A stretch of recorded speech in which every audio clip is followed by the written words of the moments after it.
In a land far away and long time ago, there was a king who ruled over the city of Banaras in northern India. Among his advisors, there was a person known as a royal price maker, and he was known for his honesty. His job was to determine fair prices for anything the king wanted to buy or sell. Sometime the king wasn't satisfied with the prices set by the royal price maker. He felt that he wasn't making as much as money as he wanted, either when buying or selling things. So he decided to replace the price maker. One day the king noticed a young man who looked promising, and he thought this person might be good at setting prices for me. Consequently, he dismissed the previous honest price maker and appointed the young man as the new one.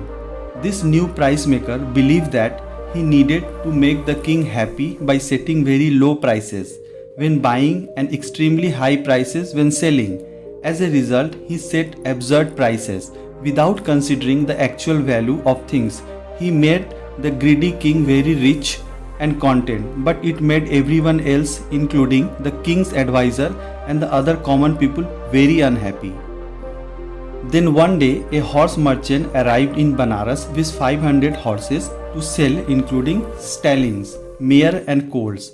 The king invited the merchant to the palace and asked the royal price maker to set a price for all 500 horses. Focused solely on pleasing the king, the price maker astonishingly declared the entire herd of horses is worth 1 cup of rice. Consequently, the king ordered that only a single cup of rice will be given to the horse dealer, and all the horses will be taken to the royal stable. Naturally, the horse merchant was deeply upset, but he couldn't do much at that moment. Later, he learned about the former price maker, known for being fair and honest. He sought the advice of the former price maker to get a proper price from the king. The former price maker advised him, saying, "If you follow my suggestion, the king will understand the true value of horses. So, go to the current price maker and make him happy with the valuable gifts. Ask him to determine the value of 1 cup of rice in front of king. If he agree, come and tell me, and I will accompany you to the king." Following this advice, the merchant gave a valuable gift to the current price maker, making him content. The merchant then asked him, "I was very pleased with your previous evaluation. Can you please convince the king of the true value of 1 cup of rice?" The foolish price maker agreed, saying, "Of course, I will explain the worth of 1 cup of rice in front of the king." Believing the horse dealer was satisfied with his previous evaluation, the price maker arranged another meeting with the king. The merchant reported this to the former price maker, and they both went to see the king.